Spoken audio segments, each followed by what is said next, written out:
శుక్లాంబరధరం విష్ణుం శశివర్ణం చతుర్భుజం ప్రసన్నవదనం ధ్యాయేత్ సర్వవిఘ్నోపశాంతయే.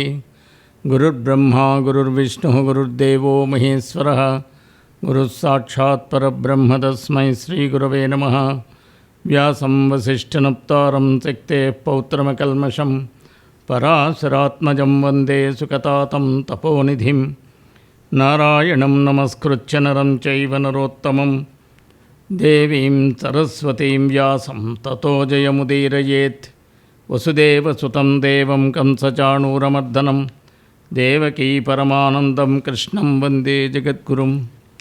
శ్రీ భాగవత కథాసుధలు 67వ భాగానికి స్వాగతం, సుస్వాగతం.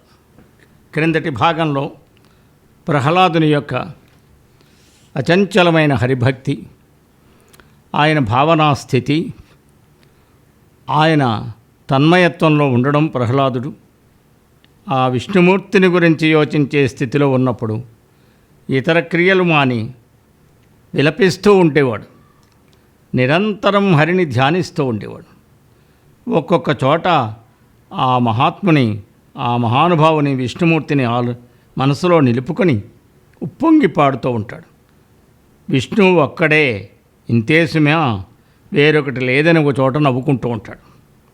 పద్మాక్షుడనే పెన్నిధిని కనులారా కన్నానని ఒకచోట హర్షాతిశయంతో గంతులు వేస్తాడు. పరమేశ్వరుడైన విష్ణువుపై ప్రేమభావం వల్ల మేను గగుర్పాటును పొందగా ఆనందాశ్రువులు రాలుతుండగా కళ్ళు మూసుకుని పాడుకుంటూ ఉంటాడు. ఒకచోట మౌనంగా నిలబడి ఉంటాడు. ఇలా హరిభావనతో చిత్ర విచిత్రంగా ప్రవర్తిస్తున్న తన పుత్రుణ్ణి చూసి ఆయన యొక్క స్థితిని గురించి ఆలోచిస్తున్నాడు హిరణ్యకశిపుడు. ప్రహ్లాదుడు వాస్తవానికి పూర్వజన్మలో గల పరమభాగవతులతోడి స్నేహం వలన విష్ణు పదకమల సేవాభాగ్యం అధికమైంది. ముముక్షు మార్గంలో ప్రయాణం చేయడం ప్రారంభించాడు చిన్నప్పటి నుంచే. ఈ ప్రహ్లాద జన్మలో దుర్జన రాక్షసుల స్నేహం వల్ల తన మనస్సును ఇతర విషయాల మీదకి పోనకుండా తన అధీనంలో ఉంచుకుని ప్రమాదరహితుడై సంసారం నుండి విడివడి పండితులకు అణుకువగా ఉంటూ మంచి అదృష్టవంతుడై సుగుణాలుచే గొప్పవాడై గొప్ప భక్తులలో ఉత్తముడై కర్మబంధాలనే లతలను తెంచుకొని పవిత్రుడుగా ఉన్నాడు ప్రహ్లాదుడు. అటువంటి పుత్రునిపై హిరణ్యకశిపుడు శత్రుత్వం వహించాడు. దయ లేకుండా కన్న కొడుకుని చంపటానికి భటులను కూడా పంపాడని నారదుడు చెప్పగా ధర్మరాజు ఆశ్చర్యపోయి అంటున్నాడు, లోకంలో తల్లిదండ్రులు తమ కుమారుడు విద్యాది విషయాలు నేర్చుకోకపోయినా వారిని పోషిస్తారు. ఎప్పుడూ స్నేహభావాన్ని వహిస్తూ మంచి బుద్ధులు చెప్పి తమ పిల్లల పాపపు బుద్ధి ఏమన్నా ఉంటే అది నివారిస్తారు. వారిపై శత్రుత్వం మాత్రం వహించరు. అటువంటిది అనంత సుగుణాల నిలయుడు, లోక పవిత్రుడైన ప్రహ్లాద కుమారుణ్ణి కష్టపెట్టడానికి ఈ తండ్రికి మనసెలా ఒప్పిందో చెప్పవా నారద మహాముని, చెప్పండి అంటున్నాడు ధర్మరాజు. బాలున్ ప్రభావిశాలు హరిపాద పయోరుహ చింతనా క్రియాలోలున్ కృపాళు సాధు గురులోక పదానత పాలు నిర్మల శ్రీలు సమస్త సభ్య నుతశీలు విఖండిత మోహవల్లికాజాలు అదేల తండ్రి బడించంపగ పంపి మునీంద్ర చెప్పవే. ఓ నారద మహర్షి, ఆ బాలుణ్ణి, ఎంతో కాంతివంతుడైన వాణ్ణి, హరిపాద పద్మాలను అనుదినం చింతించేవాణ్ణి, దయాస్వభావం కలవాడిని, సత్పురుషులకు గురువులకు నమస్కరించేవాడిని, స్వచ్ఛమైనటువంటి గుణాలు కలవాడిని, సభ్యులందరి పొగడ్తలను పొందేవాడిని, మోహలతలను త్రెంచుకొన్నవాడిని అయిన ప్రహ్లాదుని తండ్రి ఎందుకు చంపించే ప్రయత్నం చేశాడు? ఈ విచిత్రం ఏమిటో నాకు చెప్పవా అన్నాడు.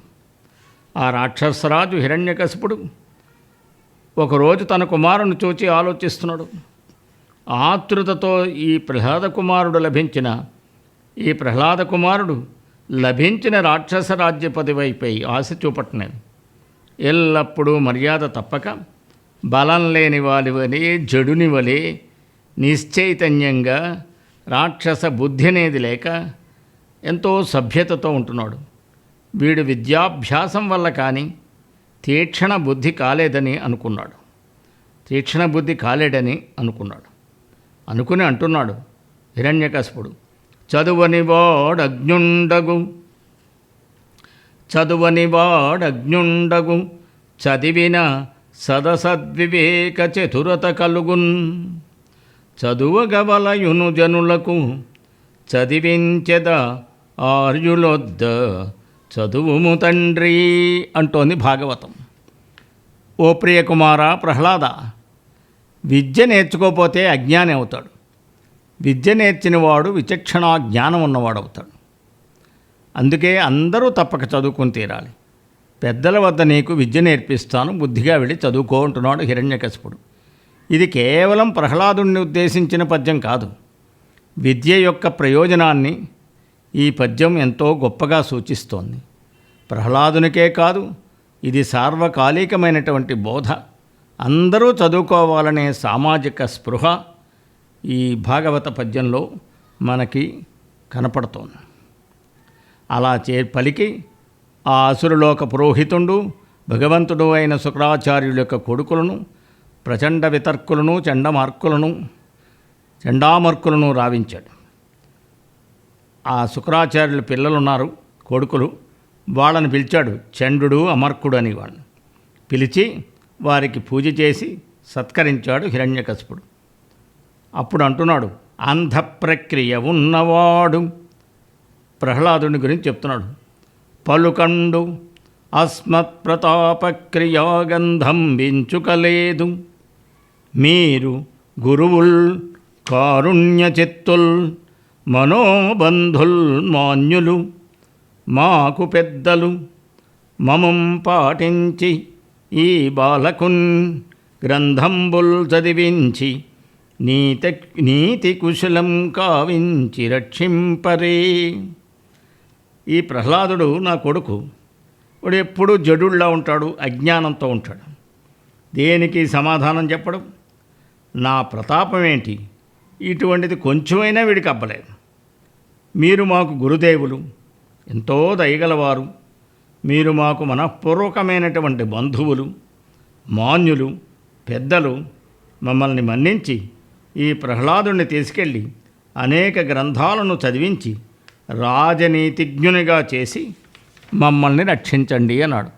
ఇక్కడ హిరణ్యకశిపుడు కోరింది రాక్షస నీతి మార్గంలో విద్యాభ్యాసం. ఆ మార్గం ప్రత్యేకము, విలక్షణమైనది. ఇలా పలికి వారలకు ప్రహ్లాదుని అప్పగించాడు. వాళ్ళు పట్టుకుపోయారు. ఈ విధంగా హిరణ్యకశిపుడు గురువుడితో కలిపి పలికి ప్రహ్లాదుని వారికి అప్పగించి తీసుకుపోమన్నాడు. వారు కూడా ఇతర రాక్షస పుత్రులను కూడా శిష్యుడిగా చేర్చుకుని వారి ఆశ్రమానికి వెళ్ళిపోయారు. శుక్రాచార్యుని పుత్రులు ప్రహ్లాదుని తీసుకుని దానవరాజ ప్రాసాదానికి సమీపంలో ఉన్న భవనంలోకి ప్రవేశించారు. హిరణ్యకశిపునిపై భక్తి అతిశయించగా ప్రహ్లాదునికి తగిన రాజనీతి శాస్త్రములు చాలా చదివించారు. నిశ్చలమైన విష్ణుభక్తి గలవాడై గురువులు చెప్పిన శాస్త్ర విద్యలన్నిటినీ చక్కగా అధ్యయనం చేశాడు. ఎలా చేశాడు అంటే, ఏ పగిది వారు చెప్పిన ఆ పగిదిం చదువున్గాని అట్టిట్టని ఆక్షేపింపడు, తానన్నియు రూపించిన మిథ్యలని నిరూఢమనీషన్. నిశ్చయమైన బుద్ధికి గురువులు చెప్పే శాస్త్రాలని అసత్యాలని, అవి నిజాలుగా ఆరోపింపబడుతున్నాయని తెలుసు. అయినప్పటికీ వినయ సంపన్నుడు కాబట్టి ఆ ప్రహ్లాదుడు గురువులు ఎలా చెప్పారో అలాగే చెప్తాడు తప్ప అది కాదు, ఇది కాదు, అలా అని గురువుల్ని ఆక్షేపించడం. తనకు నచ్చని పాఠాలు గురువులు చెప్పినా అవి వాస్తవంగా తండ్రి కోరిన రాజనీతిలో భాగమైన గురువులు చెప్పినట్లు పలకడమే తప్ప గురువులను కానివారు చెప్పిన విషయాలను కానీ ఆక్షేపించలేదు. ఇది అతని గురుభక్తికి నిదర్శనం. అలా కొన్ని రోజులు గడిచింది. హిరణ్యకశిపునికి మనస్సులో శంక వచ్చింది. తన కుమారుని గురువులు ఏ రీతిగా చదివిస్తున్నారో, ఈ పసిబాలుడు ఏం చదువుతున్నాడు అనుకుంటూ అతని విద్యాభ్యాస కృషిని తెలుసుకుందామని ఆలోచన కలిగి ఒకనాడు తన భవన మధ్యంలో ఆసీనుడై ఉన్నాడు. అప్పుడు తల్లిదండ్రులు తమ పిల్లల్ని పాఠశాలలో చదివిస్తున్నప్పుడు చదువుల్లో వారి పురోగతి విషయమే తరచుగా శ్రద్ధ వహిస్తూ ఉండాలనేది ఈ సందేశం, ఈ భాగవతం చెప్తోంది.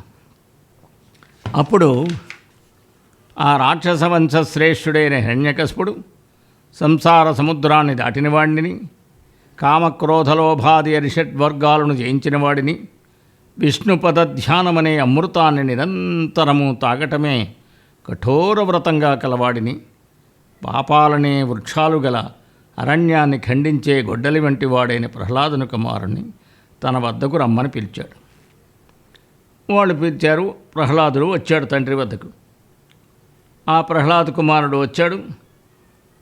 ఓ ప్రియపుత్ర అంటున్నాడు హిరణ్యకశిపుడు, నీవు చేసే ప్రయత్నం ఉత్సాహ ప్రభు మంత్రశక్తుల మూడింట్లో కలిసి ఉందా?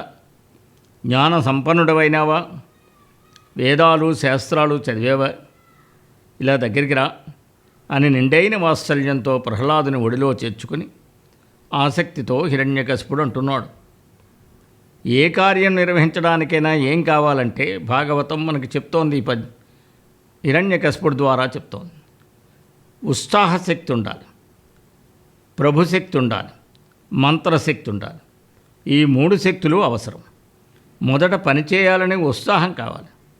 ఆ ఉత్సాహాన్ని తప్పుదారిలో పట్టించకుండా తప్పించే ప్రభుశక్తి కావాలి. తరువాత సరైన ఆలోచన శక్తి కావాలి.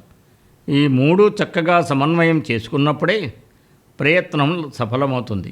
ఇక్కడ దానవరాజు ప్రహ్లాదుని విద్యాభ్యాస సమయంలో ఈ మూడింటిని పాటిస్తున్నావా అని ప్రశ్నిస్తున్నాడు. అనుదిన సంతోషణములు జనిత శ్రమతాప దుఃఖ సంశోషణముల్ తనయుల సంభాషణముల్ జనకులకున్ కర్ణయుగళ సద్భూషణముల్. ఓ ప్రహ్లాద కుమార, పుత్రులతో సంభాషించడం వల్ల తల్లిదండ్రులకి నిరంతరం సంతోషం కలుగుతుంది. అంతేకాదు, ఆ పుత్రుల యొక్క సంభాషణలు శ్రమను, తాపాన్ని, దుఃఖాన్ని హరిస్తాయి. తల్లిదండ్రుల చెవులకు తమ పుత్రుల మాటలే, అవి వినడమే చెవులకు భూషణాలు ధరించడం మంచిది అని చెప్తూ, ఇంతవరకు నీవు చేసిన విద్యాభ్యాస విషయంలో నీకు మంచిదని తోచిన ఒక అంశాన్ని చెప్పు అని ప్రియపుత్రుడైన ప్రహ్లాదుని కన్న తండ్రి హిరణ్యకశిపుడు అడిగాడు. అప్పుడు ఆ ప్రహ్లాదుడు చెప్తున్నాడు. ఎల్ల శరీరధారులకును ఇల్లను చీకటి నూతి లోపలంత్రెళ్ళక వీరు నేనను మతిభ్రమణంబున ఖిన్నులై ప్రవర్తిల్లక సర్వమున్నతని దివ్య కళామయమంచు విష్ణునందుల్లము చేర్చి తారడవి నుండుట మేలు నిశాచరాగ్రణీ. ఓ రాక్షసరాజా, మానవులందరూ వారి వారి ఇల్లు అనే చీకటి నూతిలో పడిపోకుండా మీరు మేము అనే భేదభావంతో అఖండ తత్వభావనను విడిచి ప్రవర్తించక ఈ సమస్త ప్రపంచము పరమాత్మ యొక్క దివ్యమైన కళా విలాసమని సత్యాన్ని గుర్తించి విష్ణువులో తన మనస్సును చేర్చి అడవులలో ఏకాంతంగా జీవించడం మేలు అంటున్నాడు. సంసారం అనే చీకటి బావిలో పడకూడదు. అభేద దర్శనం జ్ఞానం అన్న శాస్త్రోక్తిని అనుసరించి భేద దృష్టితో కాకుండా అందరినీ సమబుద్ధితో చూడాలి. ఈ విశ్వమంతా కూడా వాసుదేవుని దివ్య కళాత్మకమే అని భావించాలి అని ఆ విధంగా ఓ పద్యం చెప్పారు. ప్రహ్లాదుడు శత్రువైన విష్ణువుని స్తుతించేలా మాట్లాడిన మాటలు విని హిరణ్యకశిపుడు నవ్వుతున్నాడు. ఇంకా పూర్తిగా కోపం రాలేదు, చిన్నపిల్లవాడు కదా అని. నాకుంచూడగ చోద్యమయ్యది కదా నా తండ్రి, ఈ బుద్ధి తానీకున్ లోపలతోచెను, పరులు దుర్నీతుల్ పఠింపించిరో, ఏకాంతంబున భార్గవుల్ పలికిరో, ఈ దానవ శ్రేణికిన్ వైకుంఠుండు కృతాపరాధుడు, అతనిన్ వర్ణింపనీకేటికిన్. ఓ ప్రహ్లాద, ఇవన్నీ ఈ బుద్ధులు ఎవరు నేర్పారు నీకు? ఆ విష్ణుమూర్తి మనకు శత్రువు, మీ బాబాయిని చంపినవాడు. అటువంటి విష్ణువుని మరల వర్ణించి చెప్తున్నావు. ఇది నీకు అనవసరం. సురలం తోలుటయో, సురాధిపతులన్ సృక్కించుటో, సిద్ధులన్ పరివేధించుటయో, మునిప్రవరులన్ బాధించుటో, యక్షకిన్నర గంధర్వ విహంగ నాగపతులన్ నాశంబునొందించుటో, హరించున్ గిరియంచు నేల చెడ మోహాంధుడవై పుత్రక. దేవతలను తరిమి కొట్టాలి, దేవతానాయకులను అణగదొక్కాలి, సిద్ధులను వేధించాలి, మునులను బాధించాలి, యక్ష కిన్నెర గంధర్వ విహంగ నాగ నాయకులను నాశనం చేయడం చేయాలి తప్ప హరి గిరి అంటూ మోహంతో కళ్ళు మూసుకుని పోయి మాట్లాడడం నీకెందుకు అని హిరణ్యకశిపుడు అధిక్షేపించాడు. ఆ తండ్రి మాటలకు ప్రహ్లాదుడు పురోహితులను చూచి అన్నాడు, మోహాన్ని విడిచిపెట్టి పరమాత్మతో తాత్పర్యభావం కలిగిన జ్ఞానం గల పురుషులకు ఎవరి దయ వలన ఇతరులు తాము అనే భేదభావం నశిస్తుందో అటువంటి పరమేశ్వరునికి నమస్కారం చేస్తాను అన్నారు. అని ఎంతో భక్తితో విష్ణు భక్తి యొక్క గొప్పదనాన్ని తెలియచేస్తున్నాడు ప్రహ్లాదుడు. మందారమకరంద మాధుర్యమున తేలు మధుపంబువోవునే మదనములకు, నిర్మల మందాకిని వీచికలతోగు రాయంచనునే తరంగిణులకు, లలిత రసాల పల్లవ ఖాదియై చొక్కు కోయిల చేరునే కుటజములకు, పూర్ణేందు చంద్రికా స్ఫురిత చకోరకంబు అరగునే సాంద్రనీహారములకు, అంబుజోదర దివ్యపాదారవింద చింతనామృతపాన విశేషమత్త చిత్తమేరీతి ఇతరంబు చేరనేర్చు వినుత గుణశీల మాటలు వేయునేలా. ఈ గొప్ప పద్యం భాగవతంలో పరమోత్కృష్టమైనటువంటి గొప్ప పద్యం ఇది. ఈ పద్యాన్నిలో ఉన్న భావాన్ని కొంత తెలుసుకుందాం.